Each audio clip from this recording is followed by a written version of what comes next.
Wonderful to be with you and join this extremely interesting conference. It's a great pleasure to deliver this keynote today. As you said, it's an area that I have been working on very intensively over the past 5-6 years. It's, for me, really interesting to think about looking back at the literature. What are some of the unanswered questions, and how can we think about, further trying to answer them, as well as thinking more broadly about what helps reduce domestic violence, and also what are the sort of main drivers of domestic violence that we should be really paying attention to as policymakers, as academics, and as general public overall. Just let me motivate this by saying that intimate partner violence is very, very prevalent all around the world. So when we look at the lifetime prevalence is about 27%. This is from a paper by Sardina et al. This is the group that prepares the World Health Organization reports on the global, regional, and national prevalence estimates. And when we look at sort of just the past year, it's also very high. So that's about 13% of women worldwide experience some kind of intimate partner violence, whether it's physical, sexual, or both from their partners. And we can also see there's some variation around the world, but we can clearly say that even in high-income countries, the averages are rather high. So if you look at Western Europe, 1 out of 5 women, for example, experience intimate partner violence in their lifetimes. If you look at North America, that's 1 out of 4. And of course, these rates are much, much higher in more poorer areas. For example, when we look at the Central Sub-Saharan Africa, this lifetime prevalence reaches to 44%. In Oceania, one of the highest violence areas is about 49%.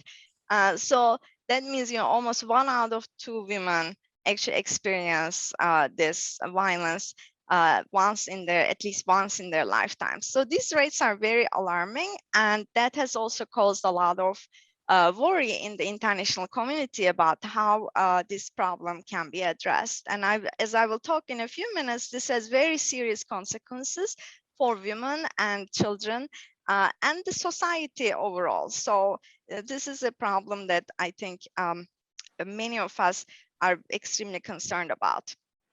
And when we look at by age group, this is from the same study, we can see that this age prevalence is relatively higher in the earlier age groups. You can see for very young ages, actually we start seeing intimate partner violence like at the age of 15 to 19.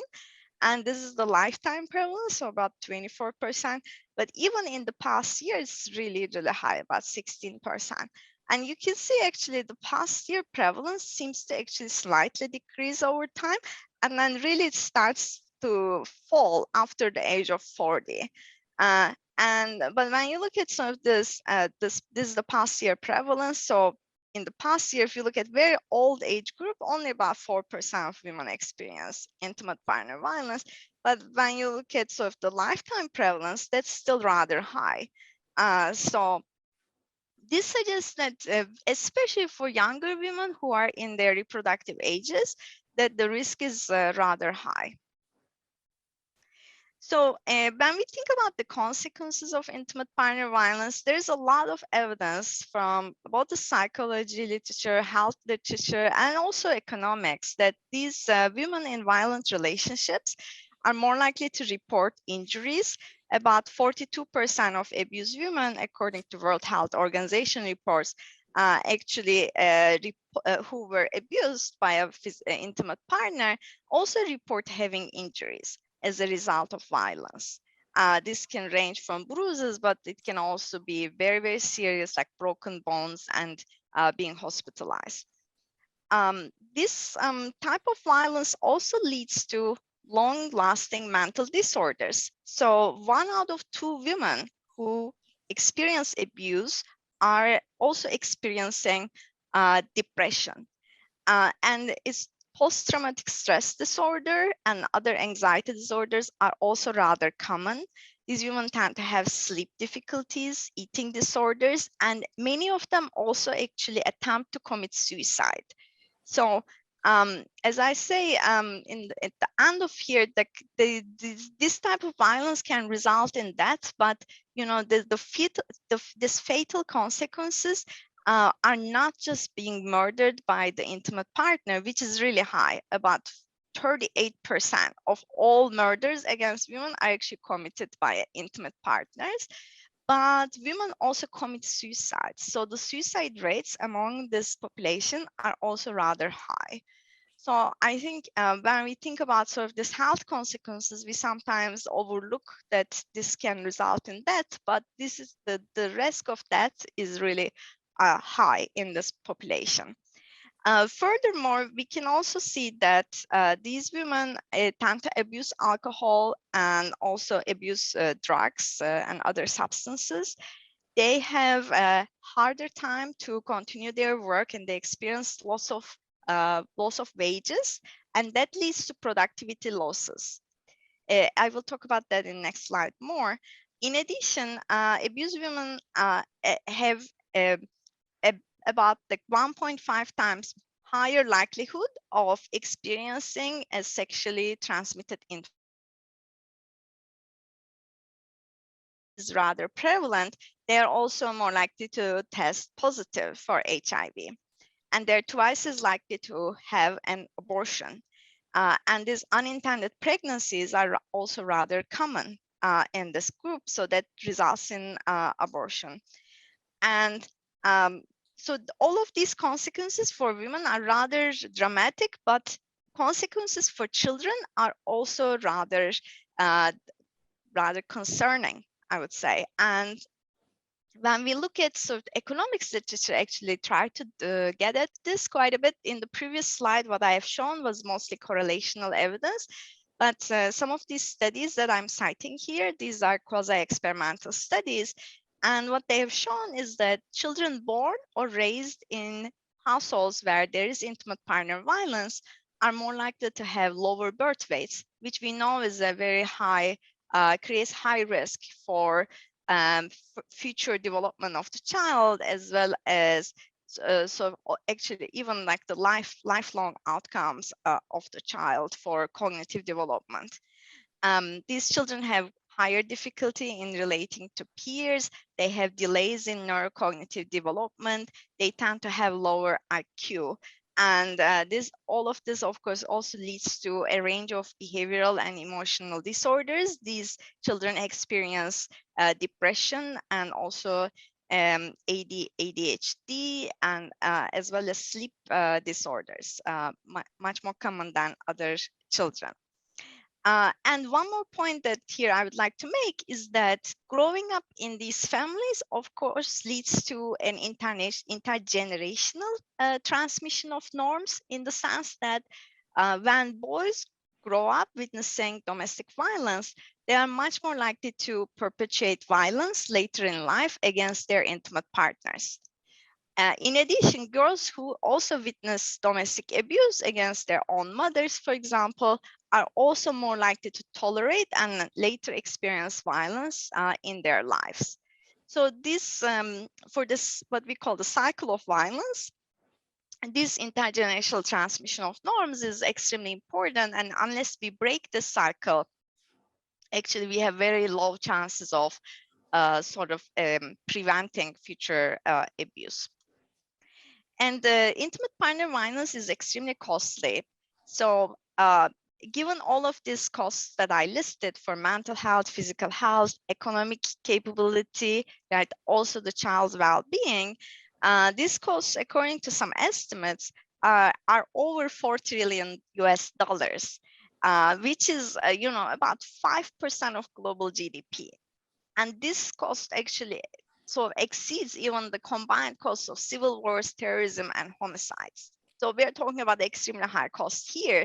That's mostly sort of unseen, unspoken of, unless in your sort of in more of this type of health communities that we are concerned about. But what we see is that the global policymakers, they're much more concerned about sort of things like terrorism. But this is really a problem that actually creates overburden on women and actually leads to loss of productivity costs. So according to CDC, for example, in the US, they estimate about 6 billion costs annually, and more than 900 million, which is about 1/6 of that cost, is actually productivity losses.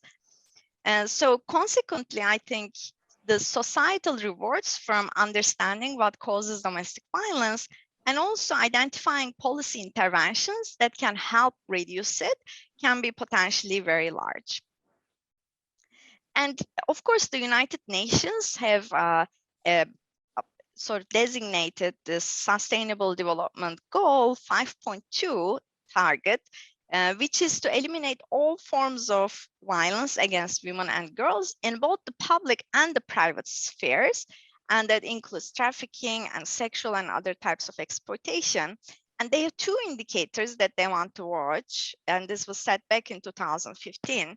So they have been actually watching these indicators, and there's very little slow progress in many parts of the world. It's not that there's no progress, but the progress is extremely slow.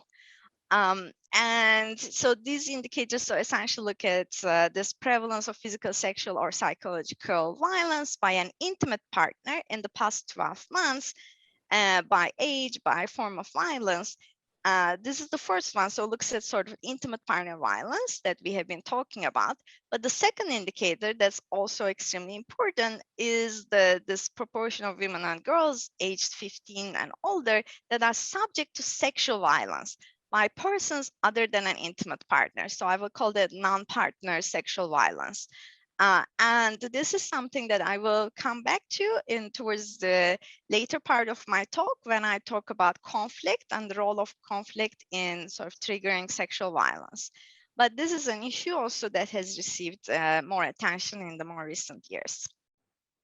And so framing this, literature in domestic violence, we often tend to think about empowerment of women as a really important tool in reducing domestic violence, because one of the issues is that in parts of the world where women have weak bargaining power, domestic violence prevalence tends to be higher.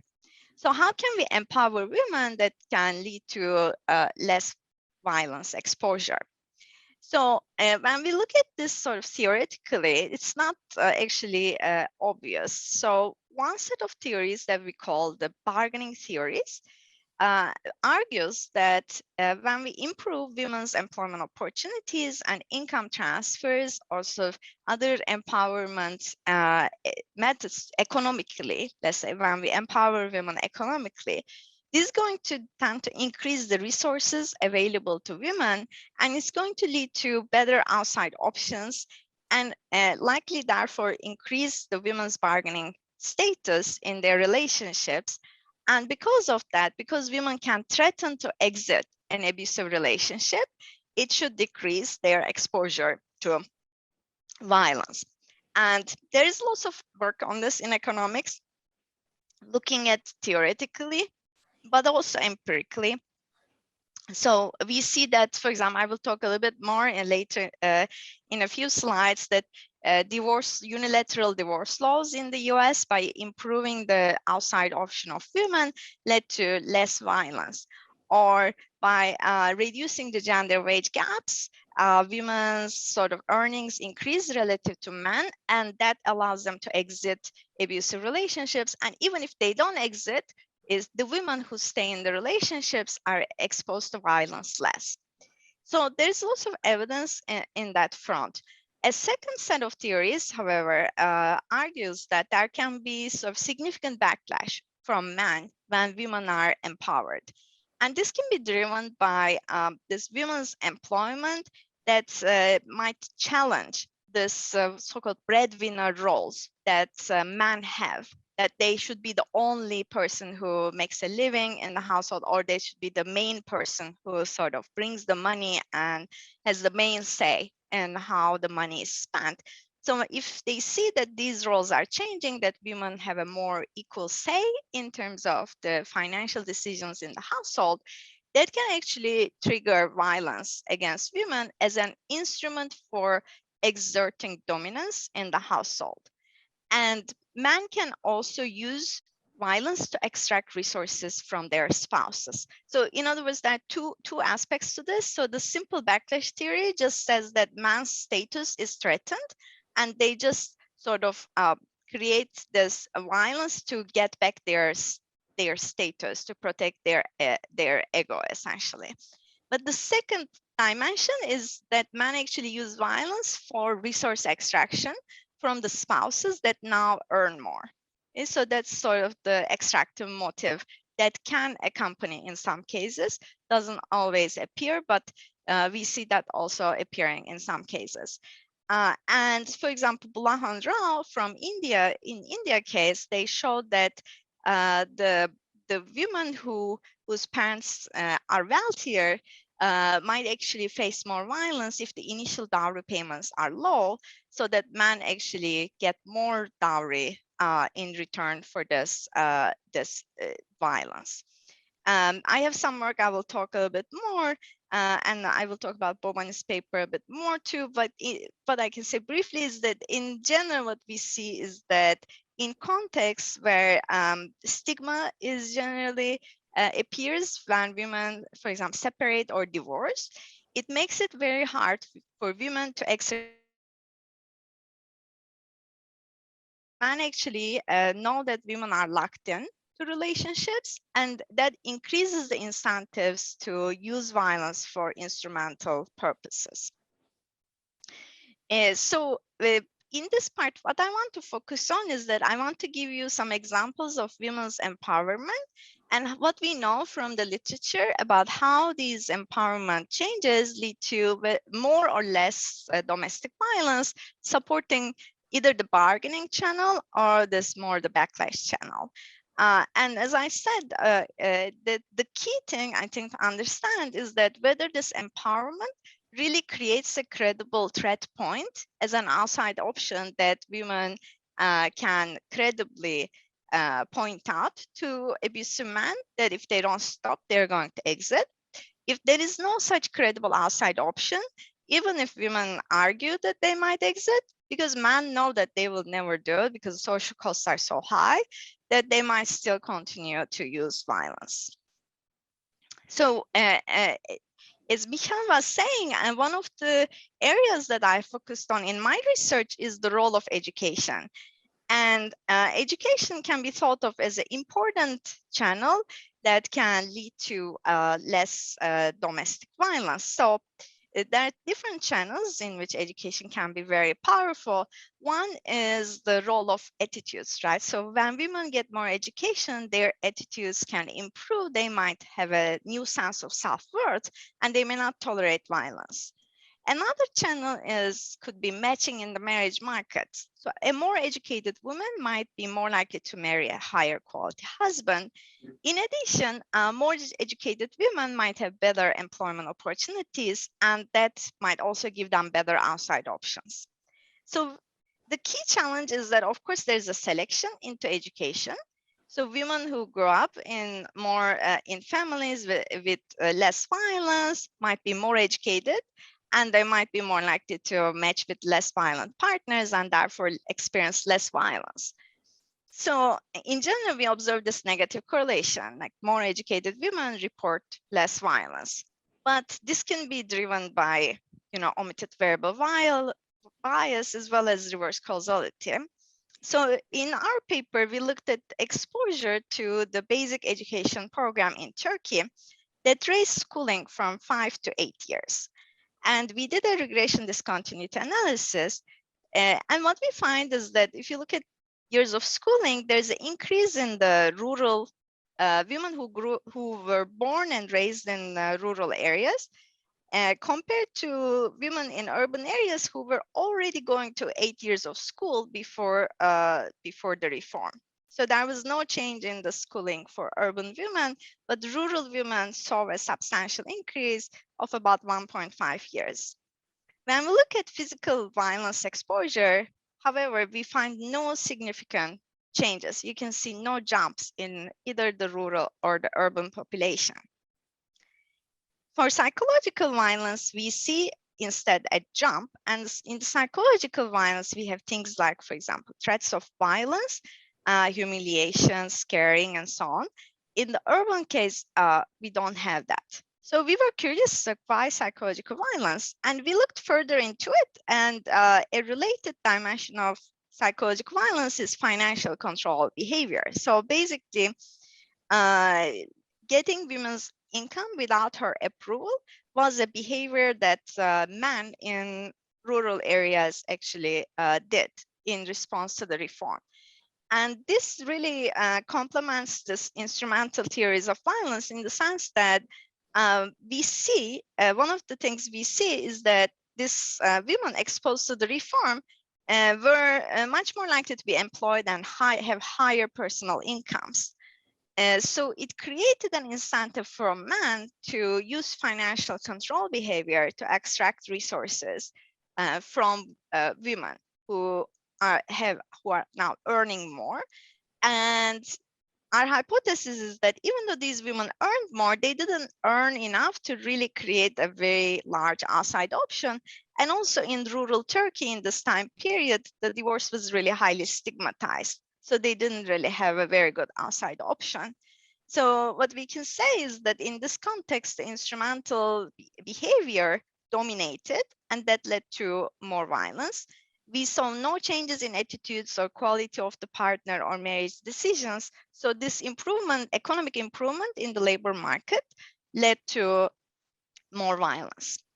But one thing is that we see that women, in response to this reform, worked in their earlier years, like 19, 20, but then starting around 21, 22, and this is the ages when they start having children, we see that actually they no longer work. So they drop out of the workforce as they are more likely to have children. And that, what we see is that when we observe them later, when they are around, in this paper, we looked at around 27 years old. This is the past work experience. At 27 years old, they were no longer likely to work more. And so this financial control or sort of this extractive behavior stopped because there was no more sort of further income. And as a result of that, the domestic violence actually stopped at the later age. So we find that, in other words, like this at early ages, around 20, 21, there's an increase in psychological violence and financial control, and it basically fades out as women drop out of the workforce because the underlying motive is no longer there. So that's one area that I have worked on. I think we need a bit more evidence from other contexts to see how these effects might play out in different contexts. Another sort of channel that I want to sort of briefly touch on is the employment and domestic violence channel. And as I said, in the US, we have evidence of this bargaining mechanism by Iser. And also in the UK, we have also evidence of bargaining mechanism in the sense that, for example, what they find is that when female unemployment increases at the local level, that actually increases the incidence of domestic violence because basically women's bargaining power declines when they're more unemployed. In contrast, when you look at men, when men's unemployment decreases, because that improves the bargaining power of women, that actually decreases the incidence of domestic violence in the UK. So you can see these contrasting effects. But when we look at in developing countries, the evidence is much more mixed in the sense that, so we have papers like the Kostadam and Willinger paper that assign jobs randomly in Ethiopia to women, and they find no changes in physical violence. And if anything, they find that women with low bargaining power at baseline experience more violence after the job offer. And when we look at sort of this Brazil's study, we find that both male and female unemployment actually increases domestic violence. So this contrast, again, with the evidence from UK, because there we saw they go in opposite directions. Here they go in the same direction, and the authors actually interpret as sort of just having a negative income shock tends to increase domestic violence. And I know that I couldn't attend because it was too early for my time, but you had sort of this interesting, or maybe they're just coming, I think. It could just be coming. I saw in the program interesting papers that show that, for example, male unemployment in Uganda increases physical violence. So again, that's a contrast with the UK, because if the bargaining channel dominated, that should actually decrease violence, right? So again, that means it's again more going towards this direction of sort of just a pure negative household income shock, increasing sort of stress in the family, leading to more physical violence, or it could be sort of more instrumental motives kicking in. But in case of Sanin paper, she actually finds evidence of the bargaining channel in Rwanda when women actually work more in paid employment that reduces domestic violence. So it's quite mixed, I would say, in terms of evidence from developing countries. So the income effects are equally mixed, but in general, I think we find that the overall violence is likely to decline. So there's evidence that when you give either the conditional cash transfers or the unconditional cash transfers, that tends to reduce physical violence that women face. In some cases, there is some increase, again, the instrumental for extraction motives. But many papers in this literature find, at least on the baseline, when the transfers are delivered, that the violence declines. But there's always some kind of heterogeneity, like the Angelici paper, for example, finds that when there's large transfers, that actually might trigger aggression from husbands who hold traditional gender views. So again, what that means is that when women are sort of all of a sudden empowered in a household where the man thinks he's the main breadwinner, that can undermine his status, and he can react with more violence. And in terms of domestic violence laws, I mentioned you the US study already, so that finds unilateral divorce leads to less violence, supporting bargaining channel. But there's a new JD paper in Mexico, relatively new, let's say, and that actually finds that no changes in the short run in Mexico. But it increases violence in the long term. And what their findings are consistent with this violence being used to prevent women from leaving marriage. Right? They might actually use violence as a means of sort of keeping women more locked in to marriages.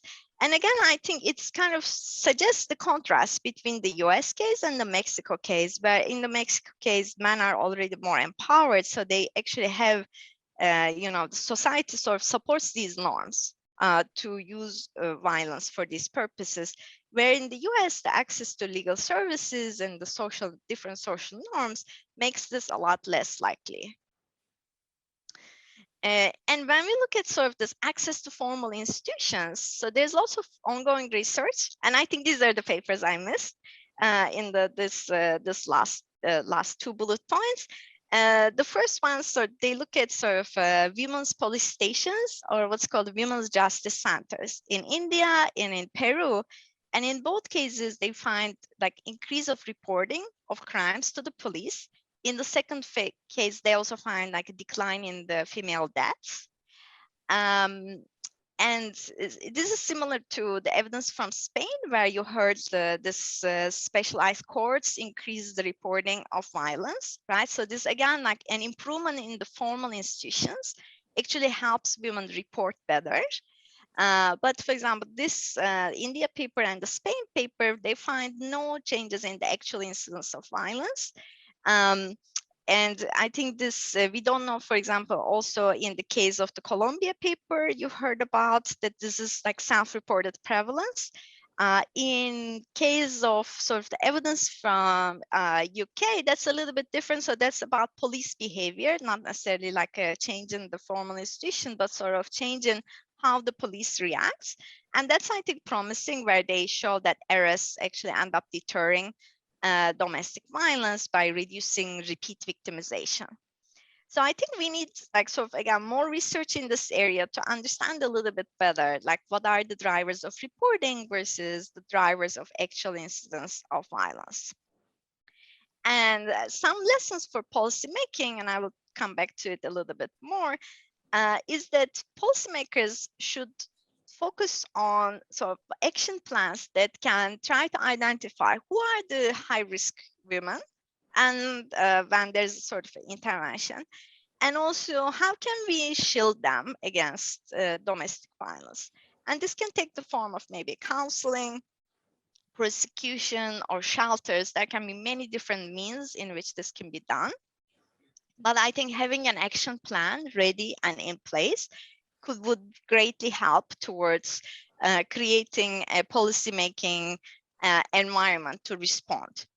And we also need, I think, further research to understand what types of interventions can minimize backlash effects of increasing women's income or women's economic empowerment. And as I was saying, I think that the context in which the social norms are play out is really important. And over time, actually, in developing countries, we probably need, more than anything, a change in social norms for the status of women within the household, so that the working mother is more acceptable, and that women's higher roles in the society, in politics, for example, are more acceptable. And that is going to obviously take time. And I will talk a bit more towards the end, but I think we need sort of more social movements to help assist that change. Okay, so far I've been talking about this economic empowerment, but there is a second aspect of domestic violence, which is the sort of more psychological aspect. So we can contrast actually violence as an instrumental behavior, which is that essentially like some, men who are threatened, they might try to dominate by controlling partners or extracting resources from women, as we have been talking about. But there's the expressive behavior, which says that violence essentially can give utility to some men who might use it as a way of asserting dominance. And also in case of sexual violence, they might derive direct utility from it. And violent behavior can also arise sort of quote unquote unintentionally when an argument might get out of control, or certain sort of negative emotional cues might precipitate violence.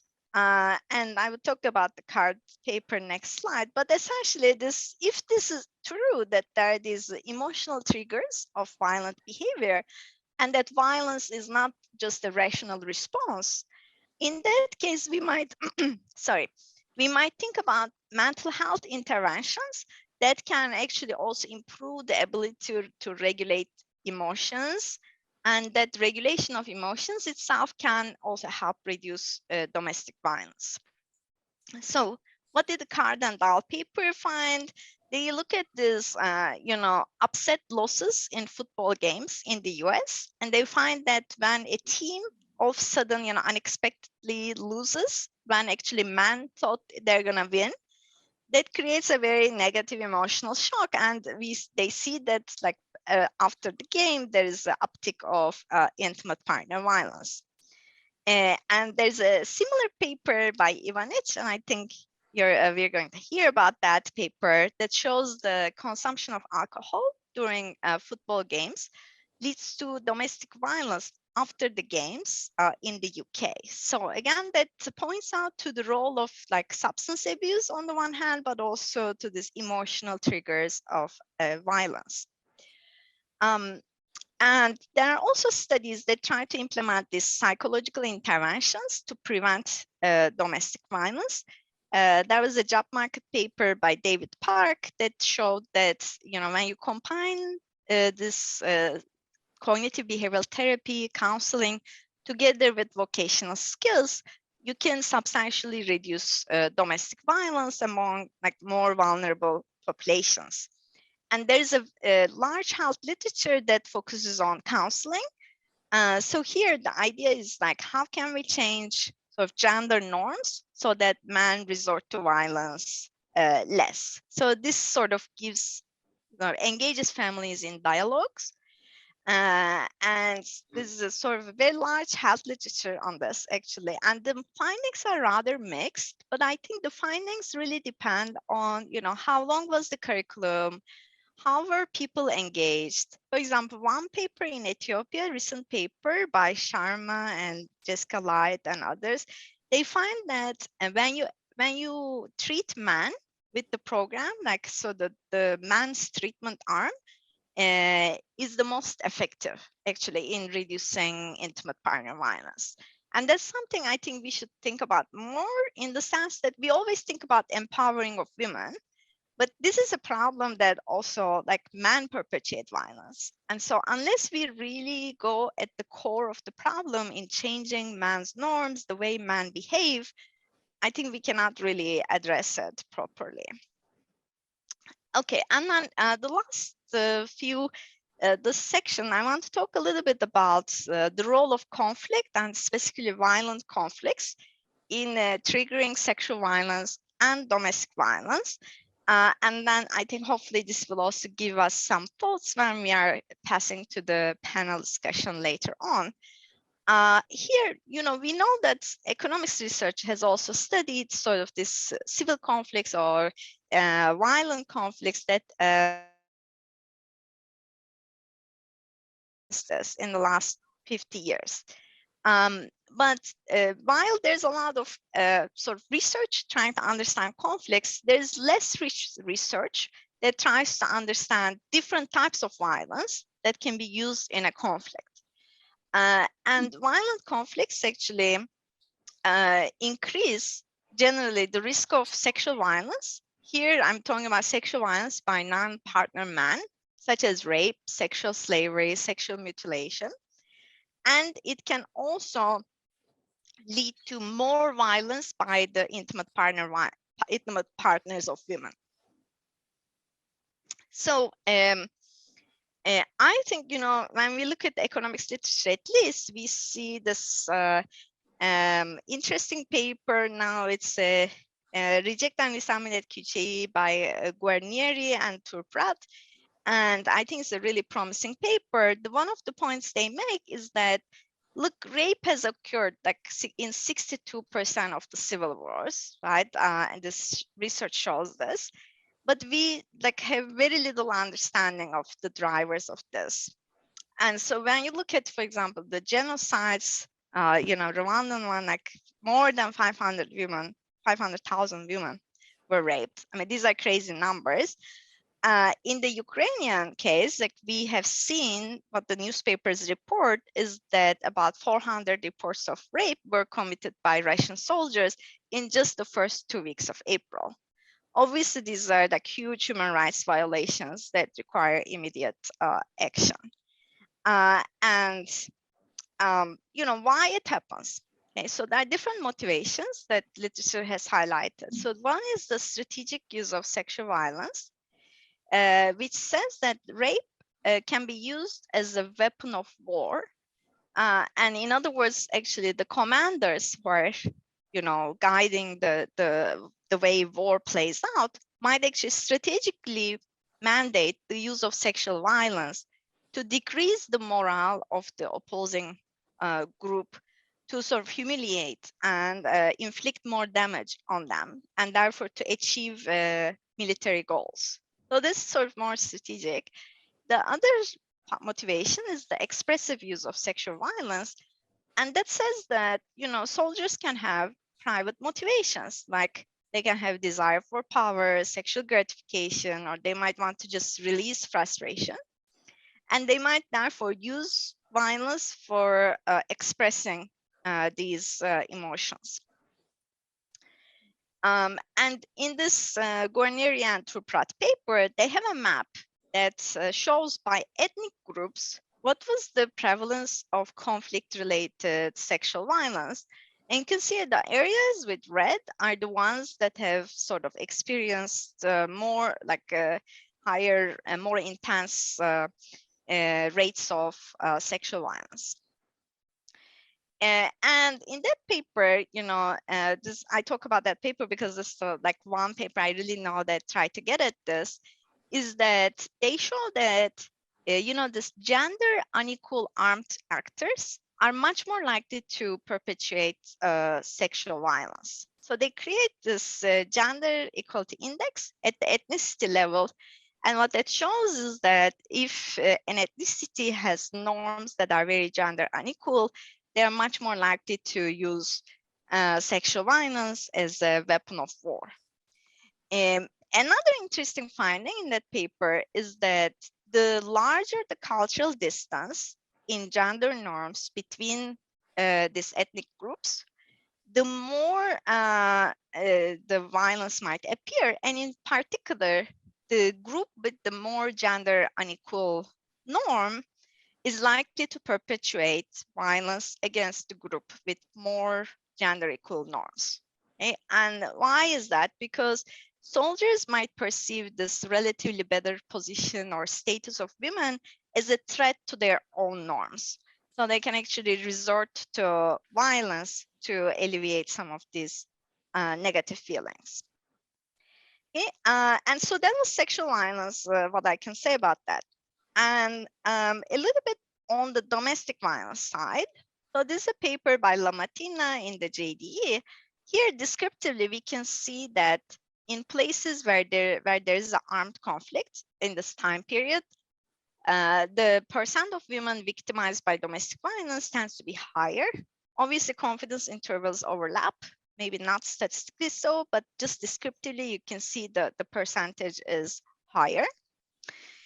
And then in her paper, actually, she tries to look at sort of what happens in places that had a higher intensity of conflict. And here she looks at Rwandan genocide. And in the Rwandan genocide case, what she finds is that when women marry after the genocide, they have reduced bargaining power in places that had a higher intensity of genocide. And they experience more violence relative to women who married before. And the main driver is the change in sex ratio. So war happens basically, and a bunch of men die in places where the war was more intense. Men are likely to die much at a higher intensity. So there is a further worsening in the sex ratio in the places that had a more intense war. So the fewer men that survive gives greater bargaining power to them in the marriage market. And therefore, women are actually more likely to face worse domestic violence in marriage markets with fewer surviving men. So that's, I think, one long-term consequence that's very hard to address by policy.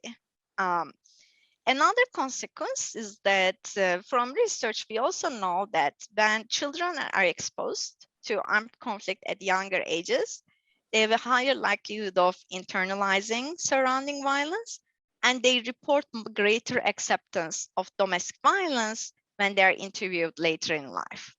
So that's sort of the intergenerational transmission of more violent norms through conflict.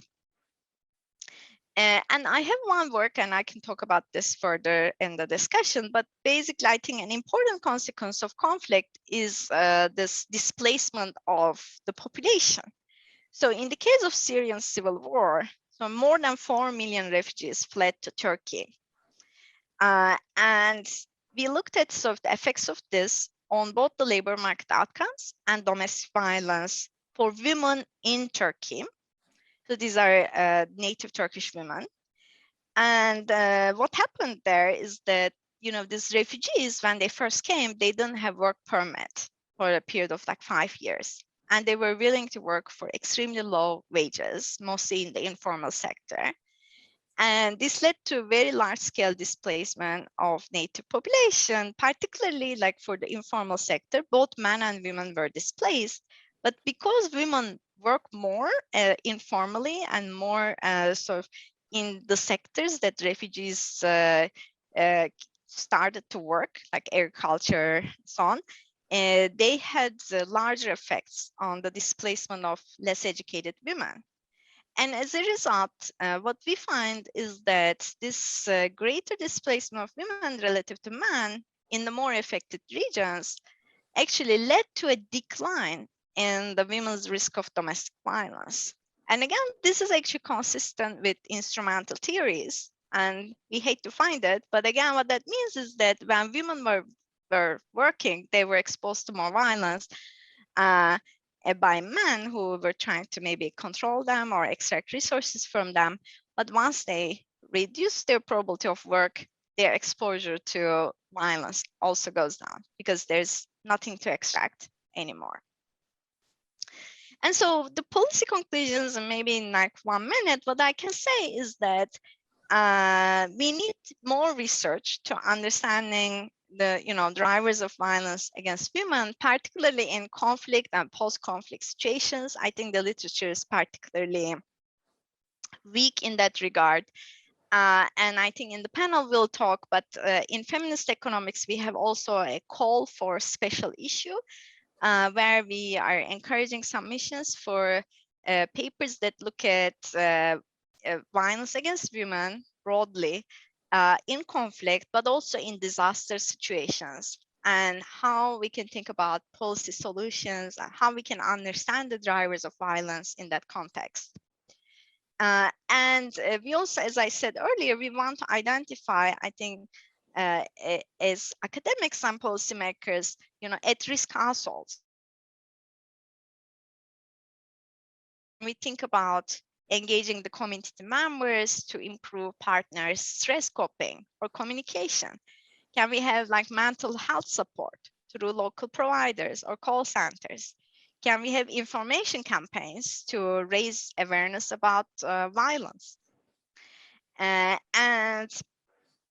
I think that one key issue is that even though women's economic empowerment can be very powerful, I think just expecting one or a few mechanisms to do the work is really a simplification. And there is no sort of single answer to this problem. I think we need a combination of many changes. So the legal system needs to empower women. The women should have more employment opportunities. That the norms need to change across generations. So it's a combination of all of these factors that can really create sustained change in this front. And I think the social movements can really play an important role. We saw that with the Me Too movement in reducing sort of sexual harassment, improving women's reporting of those issues was the big change. And I think other social movements that remove stigma around the public discussion of gender-based violence can really go a long way towards creating more sustainable solutions. So I think that's all I have to say. And thank you very much for, again, having me discuss this really important problem. I'm happy to answer questions.